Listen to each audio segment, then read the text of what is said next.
शुक्लांबरधरं विष्णुं शशिवर्णं चतुर्भुजं प्रसन्नवदनं ध्यायेत् सर्वविघ्नोपशान्तये। व्यासं वसिष्ठनप्तारं शक्तेः पौत्रमकल्मषं पराशरात्मजं वन्दे शुकतातं तपोनिधिं। व्यासाय विष्णुरूपाय व्यासरूपाय विष्णवे नमो वै ब्रह्मनिधये वासिष्ठाय नमो नमः। अविकाराय शुद्धाय नित्याय परमात्मने सदैकरूपरूपाय विष्णवे सर्वजिष्णवे यस्य स्मरणमात्रेण जन्म संसारबन्धनात् विमुच्यते। नमस्तस्मै विष्णवे प्रभविष्णवे। ॐ नमो विष्णवे प्रभविष्णवे। श्रीवैशम्पायन उवाच श्रुत्वा धर्मानशेषेण पावनानि च सर्वशः युधिष्ठिरश्चान्तनवं पुनरेवाभ्यभाषत। युधिष्ठिर उवाच किमेकं दैवतं लोके किं वाप्येकं परायणं स्तुवन्तः कमर्चन्तः प्राप्नुयुर्मानवाः शुभम्। को धर्मः सर्वधर्माणां भवतः परमो मतः किं जपन्मुच्यते जन्तुर्जन्म संसारबन्धनात्। श्रीभीष्म उवाच जगत्प्रभुं देवदेवमनन्तं पुरुषोत्तमं स्तुवन्नाम सहस्रेण पुरुषः सततोत्थितः तमेव चार्चयन् नित्यं भक्त्या पुरुषमव्ययम् ध्यायन् स्तुवन् नमस्यंश्च यजमानस्तमेव च। अनादिनिधनं विष्णुं सर्वलोकमहेश्वरं लोकाध्यक्षं स्तुवन् नित्यं सर्वदुःखातिगो भवेत्। ब्रह्मण्यं सर्वधर्मज्ञं लोकानां कीर्तिवर्धनम् लोकनाथं महद्भूतं सर्वभूतभवोद्भवम् एष मे सर्वधर्माणां धर्मोऽधिकतमो मतः यद्भक्त्या पुण्डरीकाक्षं स्तवैरर्चेन्नरः सदा। परमं यो महत्तेजः परमं यो महत्तपः परमं यो महद्ब्रह्म परमं यः परायणम् पवित्राणां पवित्रं यो मङ्गलानां च मङ्गलम् दैवतं देवतानां च भूतानां यो व्ययः पिता यतः सर्वाणि भूतानि भवन्त्यादियुगागमे यस्मिंश्च प्रलयं यान्ति पुनरेव युगक्षये तस्य लोकप्रधानस्य जगन्नाथस्य भूपते विष्णोर्नाम सहस्रं मे शृणु पापभयापहम्। यानि नामानि गौणानि विख्यातानि महात्मनः ऋषिभिः परिगीतानि तानि वक्ष्यामि भूतये। विष्णोर्नाम सहस्रस्य वेदव्यासो महान् ऋषिः छन्दोऽनुष्ठुप् तथा देवो भगवान् देवकीसुतः अमृतांशोद्भवो बीजं शक्तिर्देवकी नन्दनः त्रिसामा हृदयं तस्य शान्त्यर्थे विनियुज्यते। विष्णुं जिष्णुं महाविष्णुं प्रभविष्णुं महेश्वरम् अनेकरूपदैत्यान्तं नमामि पुरुषोत्तमम्। अस्य श्रीविष्णोर्दिव्यसहस्रनाम स्तोत्र महामन्त्रस्य श्रीवेदव्यासो भगवान् ऋषिः अनुष्ठुप् छन्दः श्रीमहाविष्णुः परमात्मा श्रीमन्नारायणो देवता अमृतांशोद्भवो भानुरिति बीजम् देवकी नन्दन स्रष्टेति शक्तिः उद्भवक्षोभणो देव इति परमो मन्त्रः शङ्खबृन्नन्दकी चक्रीति कीलकम् शाङ्गधन्वा गदाधर इत्यस्त्रम् रथाङ्गपाणिरक्षोभ्य इति नेत्रम् त्रिसामः सामगः सामेति कवचम् आनन्दं परब्रह्मेति योनिः ऋतुः सुदर्शनः काल इति दिग्बन्धः श्रीविश्वरूप इति ध्यानम् श्रीमहाविष्णुप्रीत्यर्थे श्रीसहस्रनाम जपे विनियोगः। ध्यानम् क्षीरोदन्वत्प्रदेशे शुचिमणिविलसत्सैकते मौक्तिकानाम् माला क्लुप्तासनस्तस्फटिकमणिनिभैर्मौक्तिकैर्मण्डिताङ्गः शुभ्रैरभ्रैरदभ्रैरुपरि विरचितैर्मुक्तपीयूषवर्षैः आनन्दीनः पुनीयादरिनलिन गदा शङ्खपाणिर्मुकुन्दः भूः पादौ यस्य नाभिर्वियदसुरनिलश्चन्द्रसूर्यौ च नेत्रे कर्णावासाः शिरोद्यौर्मुखमपि दहनो यस्य वास्तेयमब्धिः अन्तस्थं यस्य विश्वं सुरनरखगो भोगि गन्धर्व दैत्यैः चित्रं रं रम्यते तं त्रिभुवन वपुषं विष्णुमीशं नमामि। ॐ नमो भगवते वासुदेवाय शान्ताकारं भुजगशयनं पद्मनाभं सुरेशं विश्वाधारं गगनसदृशं मेघवर्णं शुभांगं लक्ष्मीकान्तं कमलनयनं योगिहृद्ध्यानगम्यं वन्दे विष्णुं भवभयहरं सर्वलोकैकनाथं मेघश्यामं पीतकौसेयवासं श्रीवत्साङ्कं कौस्तुभोद्भासिताङ्गं पुण्योपेतं पुण्डरीकायताक्षं विष्णुं वन्दे सर्वलोकैकनाथं नमः समस्तभूतानाम् आदिभूताय भूभृते अनेकरूपरूपाय विष्णवे प्रभविष्णवे सशङ्खचक्रं सकिरीटकुण्डलं सपीतवस्त्रं सरसीरुहेक्षणं सहारवक्षस्थलशोभिकौस्तुभं नमामि विष्णुं शिरसा चतुर्भुजम् छायायां पारिजातस्य हेमसिंहासनोपरि आसीनमम्बुदश्याममायताक्षमलङ्कृतम् चन्द्राननं चतुर्बाहुं श्रीवत्साङ्कितवक्षसं रुक्मिणी सत्यभामाभ्यां सहितं कृष्णमाश्रये हरिः ओम्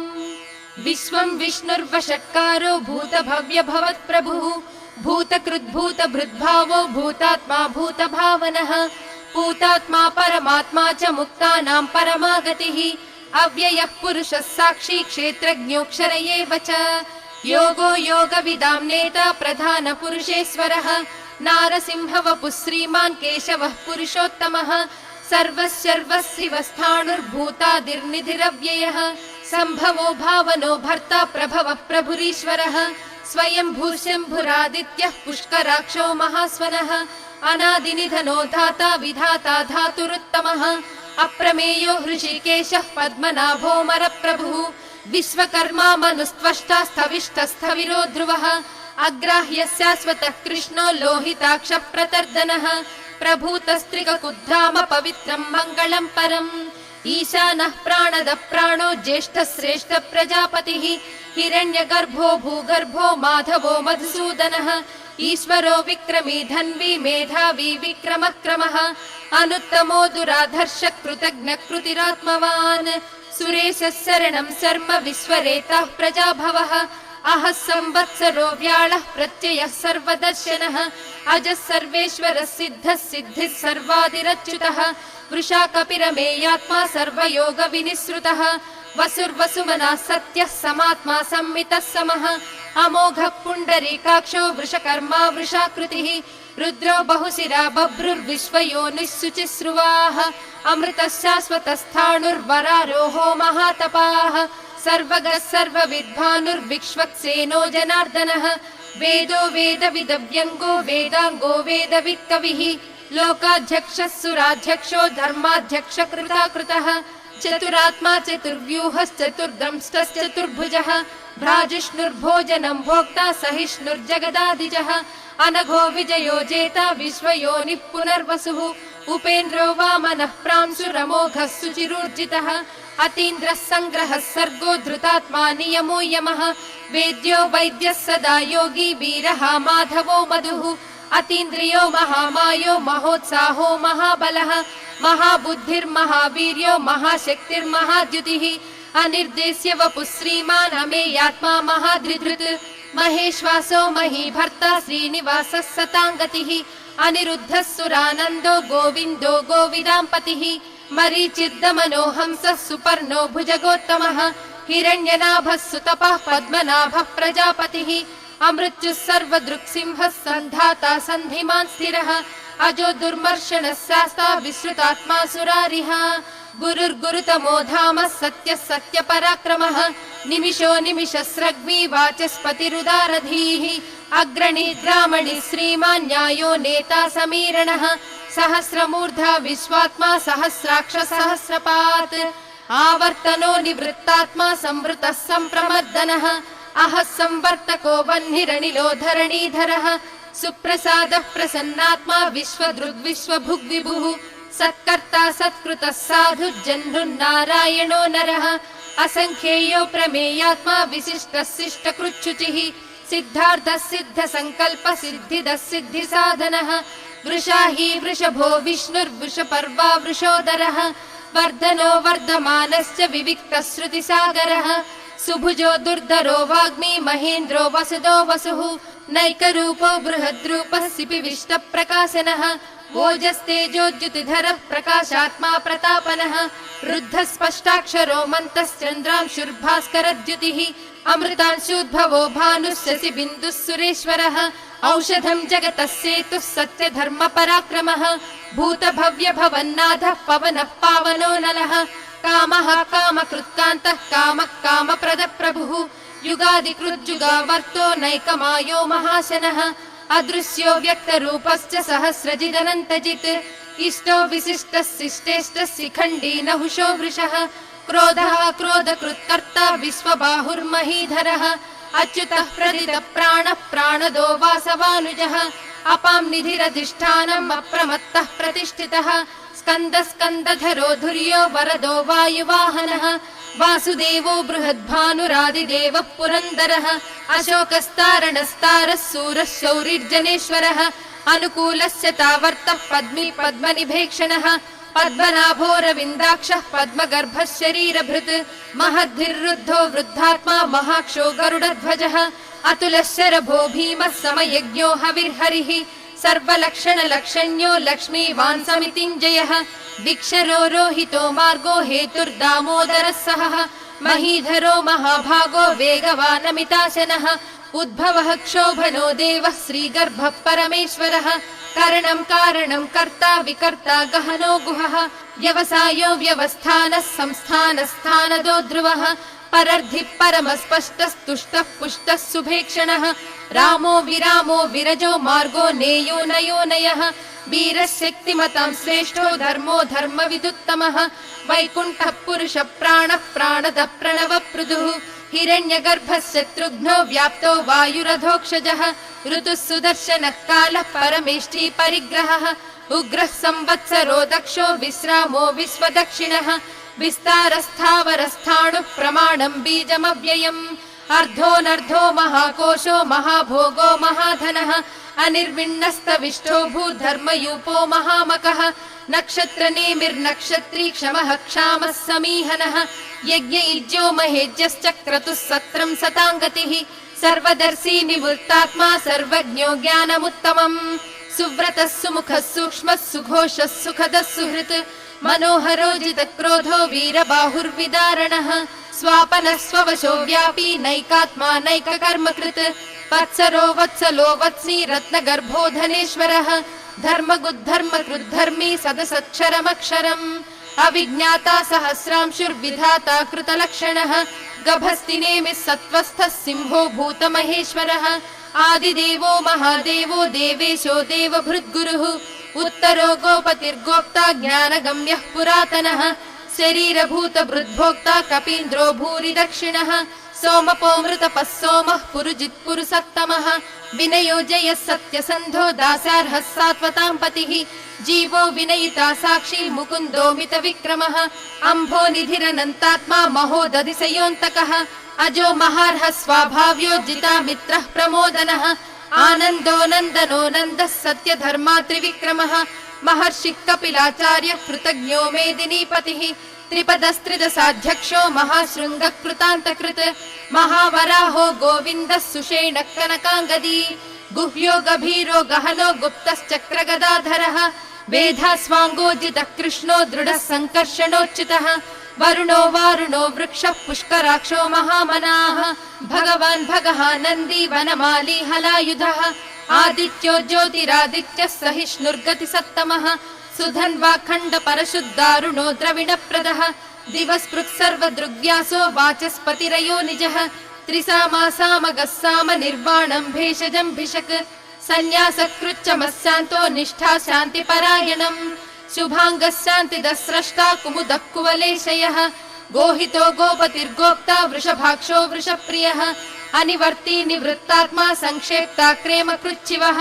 श्रीवत्सवक्षः श्रीवासः श्रीपतिः श्रीमताम्बरः श्रीधः श्रीशः श्रीनिवासः श्रीनिधिः श्रीविभावनः श्रीधरः श्रीकरः श्रेयः श्रीमान् लोकत्रयाश्रयः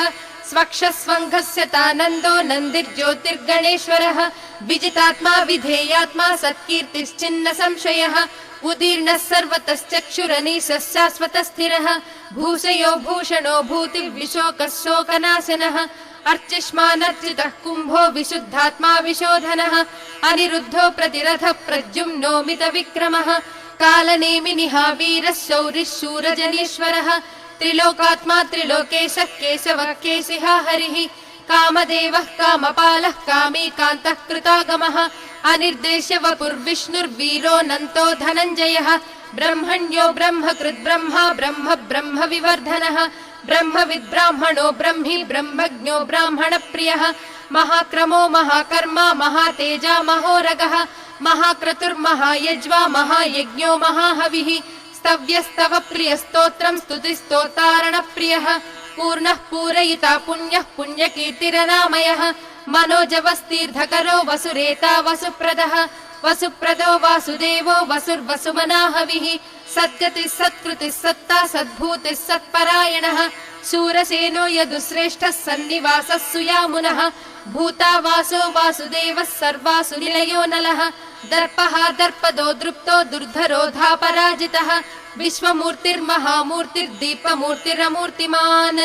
अनेकमूर्तिरव्यक्तः शतमूर्तिः शताननः एको नैकः स वः कः किं यत्तत्पदमनुत्तमम् लोकबन्धुर्लोकनाथो माधवो भक्तवत्सलः सुवर्णवर्णो हेमाङ्गो वराङ्गश्चन्दनाङ्गदी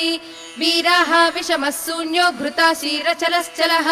अमानी मानदो मान्यो लोकस्वामी त्रिलोकधृत् सुमेधा मेधजो धन्यः सत्यमेधाधराधरः तेजो वृषो द्युतिधरः सर्वशस्त्रभृताम्बरः प्रग्रहो निग्रहो व्यग्रो नैकः शृङ्गो गदाग्रजः चतुर्मूर्तिश्चतुर्बाहुश्चतुर्व्यूहश्चतुर्गतिः चतुरात्मा चतुर्भावश्चतुर्वेद विदेकपात् समावर्तो निवृत्तात्मा दुर्जयो दुरतिक्रमः दुर्लभो दुर्गमो दुर्गो दुरावासो दुरारिः शुभाङ्गो लोकसारङ्गः सुतन्तुस्तन्तुवर्धनः इन्द्रकर्मा महाकर्मा कृतकर्मा कृतागमः उद्भवः सुन्दरः सुन्दो रत्ननाभः सुलोचनः अर्को वाजसनिःशृङ्गी जयन्तः सर्वविजयी सुवर्णबिन्दुरक्षोभ्यः सर्ववागीश्वरेश्वरः महाह्रदो महागर्तो महाभूतो महानिधिः कुमुदः कुन्दरः कुन्दः पर्जन्यः पावनो निलः अमृतांशो मृतवपुः सर्वज्ञः सर्वतोमुखः सुलभः सुव्रतः सिद्धः शत्रुजित् शत्रुतापनः व्यग्रोधोदुम्बरोऽश्वत्थश्चाणूरान्ध्रनिषूदनः सहस्रार्चिः सप्तजिह्वः सप्तैधा सप्तवाहनः अमूर्तिरनघोचिन्त्यो भयकृद्भयनाशनः अणुर्बृहत्कृशस्थूलो गुणभृन्निर्गुणो महान् अधृतस्वधृतः स्वास्थ्यः प्राग्वंशो वंशवर्धनः भारभृत्कथितो योगी योगीशः सर्वकामदः आश्रमश्रमणक्षामः सुपर्णो वायुवाहनः धनुर्धरो धनुर्वेदो दण्डो दमयिता दमः अपराजितः सर्वसहो नियन्ता नियमो यमः सत्त्ववान् सात्विकः सत्यः सत्यधर्मपरायणः अभिप्रायः प्रियार्होर्हः प्रियकृत्प्रीतिवर्धनः विहाय सगतिर्ज्योतिः सुरुचिः हुतभुग्विभुः रविर्विलोचनः सूर्यः सविता रविलोचनः अनन्तो हुतभुग्भोक्ता सुखदो नैकदोऽग्रजः अनिर्विण्णः सदामर्षि लोकाधिष्ठानमद्भुतः सनातनस्तमः कपिलः कपिरव्ययः स्वस्तिदः स्वस्ति कृत् स्वस्ति स्वस्ति भुक् स्वस्ति दक्षिणः अरौद्रः कुण्डली चक्री विक्रम्यूर्जितशासनः शब्दादिगः शब्दसः शिशिरः शर्वरीकरः अक्रूरः पेशलो दक्षो दक्षिणः क्षमिनाम्बरः विद्वत्तमो वीतभयः पुण्यश्रवणकीर्तनः उत्तारणो दुष्कृतिः पुण्यो दुःस्वप्ननाशनः वीरः रक्षणः सन्तो जीवनं पर्यवस्थितः अनन्तरूपोऽनन्तश्रीर्जितमन्युर्भयापहः चतुरस्रो गभीरात्मा विदिशो व्यादिशो दिशः अनादिर्भूर्भुवो लक्ष्मी सुवीरो रुचिराङ्गदः जननो जनजन्माधिर्भीमो भीमपराक्रमः आधारनिलयो धाता पुष्पहास प्रजागरः ऊर्ध्वगः सत्पदाचारः प्राणदः प्रणवप्पणः प्रमाणं प्राणनिलयः प्राणभृत् प्राणजीवनः तत्त्वं तत्त्वविदेकात्मा जन्म मृत्युजरातिगः भूर्भुवः स्वस्तरुस्सारः सविता प्रपितामहः यज्ञो यज्ञपतिर्यज्वा यज्ञाङ्गो यज्ञवाहनः यज्ञभृद्यज्ञकृद्यज्ञी यज्ञभुग्यज्ञसाधनः यज्ञान्तकृद्यज्ञगुह्यमन्नमन्नादयेव च आत्मयोनिः स्वयं जातो वैखानः सामगायनः देवकी नन्दनः स्रष्टा क्षिती सप्पापनाशनः शङ्खबृन्नन्दकी चक्री शाङ्खधन्वा गदाधरः रथाङ्गपाणिरक्षोभ्यः सर्वप्रहरणायुधः श्री सर्वप्रहरणायुध ॐ नमः इति वनमाली गदी साङ्गी शङ्खी चक्री च नन्दकी श्रीमान् नारायणो विष्णुर्वासुदेवोऽभिरक्षतु वनमाली गदी साङ्गी शङ्खी चक्री च नन्दकी श्रीमान् नारायणो विष्णुर्वासुदेवोऽभिरक्षतु वनमाली गदी साङ्गी शङ्खी चक्री च नन्दकी श्रीमान् नारायणो विष्णुर्वासुदेवोऽभिरक्षतु इतीदं कीर्तनीयस्य केशवस्य महात्मनः नाम्नां सहस्रं दिव्यानामशेषेण प्रकीर्तितम् य इदं शृणुयान्नित्यं यश्चापि परिकीर्तयेत् नाशुभं प्राप्नुयात् किञ्चित् सोमुत्रेह च मानवः वेदान्तको ब्राह्मणः स्यात् क्षत्रियो विजयी भवेत् वैश्यो धनसमृद्धः स्यात् शूद्रः सुखमवाप्नुयात् धर्मार्थी प्राप्नुयात् धर्ममर्धार्थी चार्धमाप्नुयात् कामानवाप्नुयात् कामी प्रजार्थी चाप्नुयात् प्रजाः भक्तिमान् यः सदोत्थाय शुचिः सद्गतमानसः सहस्रं वासुदेवस्य नाम्नामेतत् प्रकीर्तयेत् यशः प्राप्नोति विपुलं याति प्राधान्यमेव च अचलां श्रियमाप्नोति श्रेयः प्राप्नोत्यनुत्तमम् न भयं क्वचिदाप्नोति वीर्यं तेजश्च विन्दति भवत्यरोगो द्युतिमान् बलरूपगुणान्वितः रोगार्तो मुच्यते रोगार्बद्धो मुच्येत बन्धनात् भयान्मुच्येत भीतस्तु मुच्येतापन्न आपदः दुर्गाण्यतितरत्याशु पुरुषः पुरुषोत्तमम् स्तुवन्नाम सहस्रेण नित्यं भक्ति समन्वितः वासुदेवाश्रयो मर्त्यो वासुदेव परायणः सर्वपाप विशुद्धात्मा याति ब्रह्म सनातनम् न वासुदेव भक्तानाम् अशुभं विद्यते क्वचित् जन्म मृत्यु जरा व्याधि भयं नैवोपजायते इमं स्तवमधीयानः श्रद्धा भक्ति समन्वितः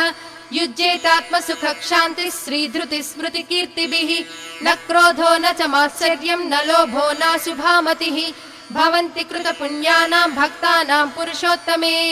द्यौ स चन्द्रार्क नक्षत्रं खं दिशो भूर्महो दधिः वासुदेवस्य वीर्येण विधृतानि महात्मनः ससुरासुर गन्धर्वं सयक्षोरगराक्षसम् जगद्वसे वर्ततेदं कृष्णस्य सचराचरम् इन्द्रियाणि मनो बुद्धिः सत्त्वं तेजो बलं धृतिः वासुदेवात्मकान्याहुः क्षेत्रं क्षेत्रज्ञ एव च सर्वागमानामाचारः प्रथमं परिकल्पितः आचार प्रभवो धर्मो धर्मस्य प्रभुरच्युतः ऋषयः पितरो देवा महाभूतानि धातवः जङ्गमा जङ्गमं चेदं जगन्नारायणोद्भवम् योगो ज्ञानं तथा साङ्ख्यं विद्या शिल्पादिकर्म च वेदः शास्त्राणि विज्ञानम् एतत् सर्वं जनार्दनात् एको विष्णुर्महद्भूतं पृथग्भूतान्यनेकशः त्रीन् लोकान् व्याप्य भूतात्मा भुङ्क्ते विश्वभुगव्ययः इमं स्तवं भगवतो विष्णोर्व्यासेन कीर्तितम् पठेज्जयिच्छेत् पुरुषः श्रेयः प्राप्तुं सुखानि च विश्वेश्वरमजं देवं जगतः प्रभुमव्ययम् भजन्ति ये पुष्कराक्षं न ते यान्ति पराभवम् न ते यान्ति पराभवम् ॐ नमः इति अर्जुन उवाच पद्मपत्र विशालाक्ष पद्मनाभ सुरोत्तम भक्तानामनुरक्तानां त्राता भव जनार्दन श्रीभगवानुवाच यो मां नाम सहस्रेण स्तोतुमिच्छति पाण्डव सोऽहमेकेन श्लोकेन स्तुत एव न संशयः स्तुत एव न संशय ॐ नमः इति व्यास उवाच वासनाद्वासुदेवस्य वासितं भुवनत्रयम् सर्वभूतनिवासोऽसि वासुदेव नमोऽस्तु ते श्रीवासुदेव नमोऽस्तु ॐ नमः इति पार्वत्युवाच केनोपायेन लघुना विष्णोर्नाम सहस्रकम् पठ्यते पण्डितैर्नित्यं श्रोतुमिच्छाम्यहं प्रभो ईश्वर उवाच श्रीराम राम रामेति रमे रामे मनोरमे सहस्रनाम तत्तुल्यं रामनाम वरानने श्रीराम राम रामेति रमे रामे मनोरमे सहस्रनाम तत्तुल्यं रामनाम वरानने श्रीराम राम रामेति रमे रामे मनोरमे सहस्रनाम तत्तुल्यं रामनाम वरानने श्रीराम नाम वरानन ओं नमः इति ब्रह्म उवाच नमोऽस्त्वनन्ताय सहस्रमूर्तये सहस्रपादाक्षि शिरोरुबाहवे सहस्रनाम्ने पुरुषाय शाश्वते सहस्रकोटि युगधारिणे नमः श्री सहस्रकोटि युगधारिणे नमः ओं नमः इति संजय उवाच यत्र योगीश्वरः कृष्णो यत्र पार्थो धनुर्धरः तत्र श्रीर्विजयो भूतिर्ध्रुवा नीतिर्मतिर्मम श्रीभगवानुवाच अनन्याश्चिन्तयन्तो मां ये जनः पर्युपासते तेषां नित्याभियुक्तानां योगक्षेमं वहाम्यहम् परित्राणाय साधूनां विनाशाय च दुष्कृतां धर्म संस्थापनार्थाय सम्भवामि युगे युगे आर्ता विषण्णाः शिथिलाश्च भीता घोरेषु च व्याधिषु वर्तमानाः संकीर्त्य नारायण शब्दमात्रं विमुक्त दुःखाः सुखिनो भवन्ति कायेन वाचा मनसेन्द्रियैर्वा बुद्ध्यात्मना वा प्रकृते स्वभावात् करोमि यद्यत् सकलं परस्मै नारायणायेति समर्पयामि।